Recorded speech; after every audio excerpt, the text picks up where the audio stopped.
असम में कुछ बेहद खास पक्षियों को देखने के लिए एक छोटा लेकिन महत्वाकांक्षी बर्डिंग अभियान प्लान किया गया था। रहस्यमयी व्हाइट ब्रोड क्रेक, दुर्लभ बर्मेस श्राइक, प्रवासी लॉन्ग बिल्ड डाउविचर और सर्दियों में आने वाला नॉर्मांस थ्रश। इन सभी पक्षियों की रिपोर्ट असम के अलग अलग इलाकों से मिली थी, जिससे यह यात्रा एक सच्ची बर्डिंग चुनौती बन गई।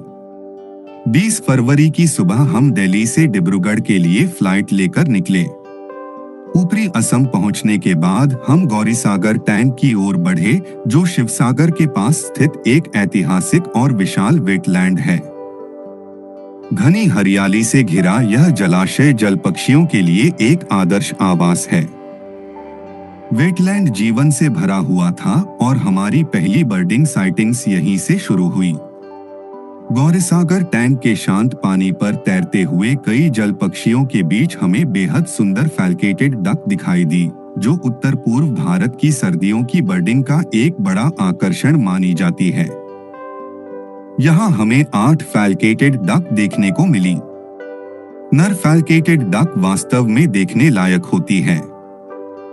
इसके चमकदार हरे सिर, कांस्य आभा वाले पंख और लंबे, खूबसूरती से मुड़े हुए फाल्केट आकार के पंख इसे अन्य बत्तखों से अलग बनाते हैं। जब सूरज की रोशनी पानी पर पड़ती है, तो इसके पंखों से पन्ना और चांदी जैसे रंग चमकने लगते हैं, जो एक अद्भुत दृश्य प्रस्तुत करते हैं।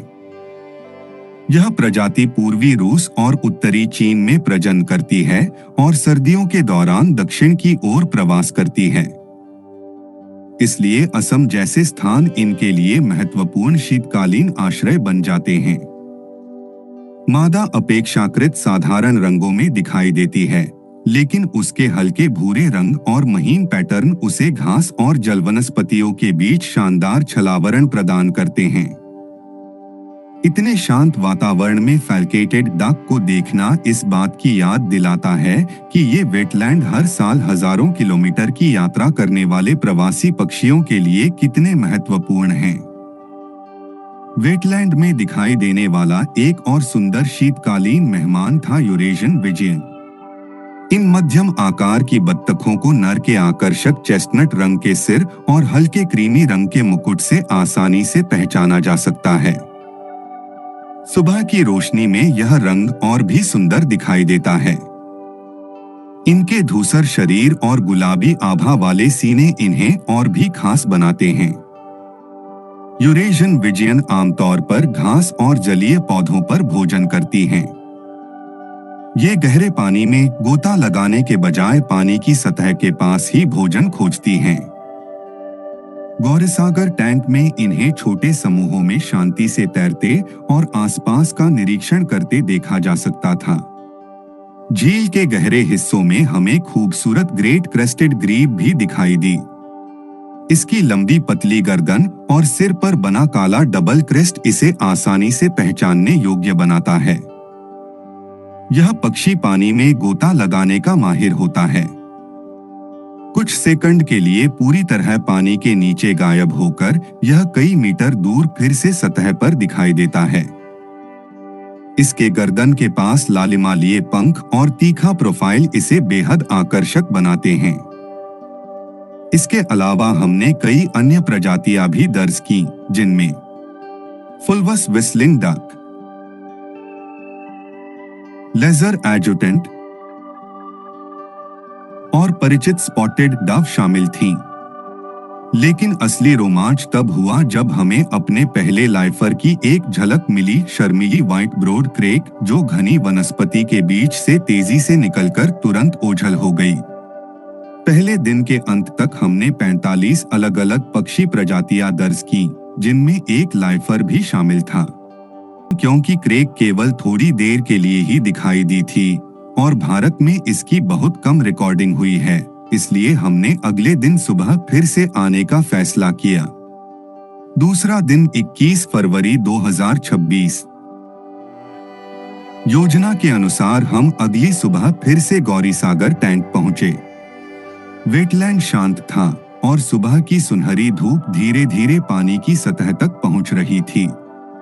कुछ मिनटों के इंतजार के बाद आखिरकार वह पल आ ही गया। घनी घास के बीच से धीरे धीरे बाहर आई रहस्यमयी व्हाइट ब्रोड क्रेक। इस बार हमें इसे अच्छी तरह देखने और फोटो लेने का मौका मिला। सुबह की बर्डिंग के दौरान हमने कुछ और खूबसूरत पक्षियों की तस्वीरें भी लीं, जिनमें plaintive cuckoo, bronze winged jacana और रेड क्रेस्टेड पॉचर्ड शामिल थे। इसके बाद हम मगुरी बील की ओर बढ़े, जो डिब्रू-सैखोवा नेशनल पार्क के पास स्थित एक प्रसिद्ध वेटलैंड है। यहाँ हमारा अगला लक्ष्य था लॉन्ग बिल्ड डाउइचर। यह वेटलैंड पक्षियों से भरा हुआ था। यहाँ हमें कई प्रजातियां देखने को मिली, जैसे sand martin, bar headed goose, ruddy shelduck, Pacific golden plover, northern lapwing, glossy ibis, streaked weaver और चेस्टनट मुनिया। दोपहर में हम धदुम पठार पहुंचे, जहां हमें एक और लाइफर मिला, खूबसूरत बर्मेस श्राइक, जो ग्रे बैक श्राइक के साथ पेड़ों के बीच घूमता दिखाई दिया। शाम होते होते हम फिर से मगुरी बील लौटे और लंबे समय तक खोजने के बाद आखिरकार हमें हमारा लक्ष्य मिल गया, लॉन्ग बिल्ड डाउइचर। इस तरह दूसरे दिन हमने कुल 84 अलग अलग पक्षी प्रजातियां दर्ज की, जिनमें 2 लाइफर शामिल थे। तीसरा दिन 22 फरवरी 2026। यात्रा का आखिरी दिन आ चुका था और हमारे पास केवल आधा दिन ही बर्डिंग के लिए बचा था। हमारा अंतिम गंतव्य था धेमाजी। ब्रह्मपुत्र नदी के उत्तरी किनारे पर स्थित धेमाजी अपने विशाल बाढ़ मैदानों, खुले घास के मैदानों और बिखरे हुए वेटलैंड के लिए जाना जाता है। खुले खेतों और पेड़ों को स्कैन करते हुए हमें जल्द ही अपनी यात्रा का अंतिम लक्ष्य दिखाई दे गया, नॉमान्स थ्रश।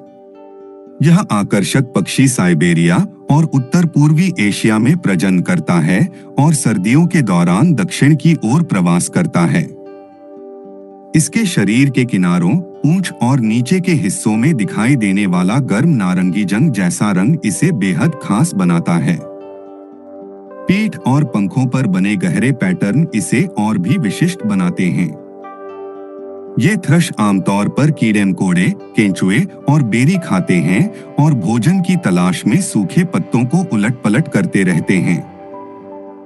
सुबह की हल्की रोशनी में इस पक्षी को देखना सचमुच एक जादुई अनुभव था।